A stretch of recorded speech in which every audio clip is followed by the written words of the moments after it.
আমি বৰপেটাৰ সাৰ্বজনীন ৰঙালী বিহু সন্মিলনৰ তৰফৰ পৰা সমূহ বৰপেটাৰত বাসী ৰাইজৰ লগতে অসমৰ জনসাধাৰণক ৰঙালী বিহুৰ পলমকৈ হ'লেও শুভেচ্ছা জনাইছোঁ।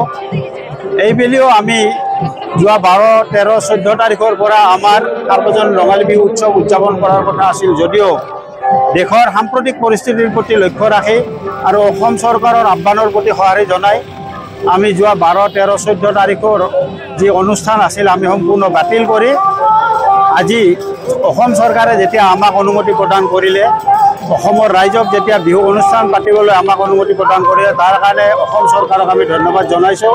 আৰু এই বাপতিসাহোন ৰঙালী বিহুটো আমি এইবাৰ দুদিনীয়া কাৰ্যসূচীৰে আমি অনুষ্ঠিত কৰিবলৈ ল'লোঁ।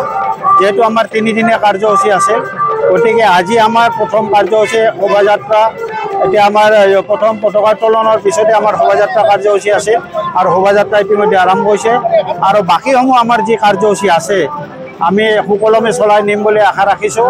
আৰু যিহেতু বতৰো ভাল হৈ আহিছে, অসমৰ ৰাইজৰ আশীৰ্বাদ, বৰপেটাৰ বাসী ৰাইজৰ আশীৰ্বাদত অহা বছৰ বৰপেটাৰ সাৰ্বজনীন ৰঙালী বিহু সন্মিলনে সোণালী জয়ন্তী উৎসৱ উদযাপন কৰিব। সেইসমূহ ৰাইজৰ আজিৰ এই আপোনালোকৰ জৰিয়তেই মই আহ্বান জনাইছোঁ যাতে প্ৰত্যেকেই আমাৰ এই সাৰ্বজনীন ৰঙালী বিহু সন্মিলনখন যিহেতু সমন্বয়ৰ প্ৰতীক হিচাপে বৰপেটাৰ থিয় হৈ আহিছে, গতিকে এই সমন্বয় যাতে আমি জীয়াই থাকিব পাৰোঁ আৰু প্ৰত্যেকৰে ভাতৃত্ববোধ যাতে জীয়াই ৰাখিব পাৰোঁ আৰু সেই সংকল্পই আমি সাৰ্বজনীন ৰঙালী বিহু সন্মিলনে ইতিমধ্যে লৈ আহিছোঁ আৰু এইবুলিও ল'ব পাৰিম। গতিকে 50 বৰ্ষ অৰ্থাৎ সোণালী জয়ন্তী বৰ্ষত আমি আটাইৰে সহযোগিতা কামনা কৰিছোঁ আৰু ভাতৃত্ববোধ যাতে এনাজৰীডাল আমি কটকটীয়া কৰিব পাৰোঁ সেই আশা ৰাখি আজিৰ এই মই মোৰ মানে ক'বলগীয়াখিনি সামৰিছোঁ। আজি আছে আমাৰ মুকলি বিহু আৰু অহাকালি আছে আমাৰ সাংস্কৃতিক অনুষ্ঠান আৰু এই সাংস্কৃতিক অনুষ্ঠানত আমাৰ স্বনামধন্য শিল্পী মল্লিকা কাশ্যপ, কৃষ্ণা দেৱী আৰু কুমাৰ ধীৰাজ লগতে আৰু বহুতো আছে। গতিকে সমূহ ৰাইজক আমি আহি অনুষ্ঠান উপভোগ কৰিবলৈ অনুৰোধ জনাইছোঁ। ধন্যবাদ।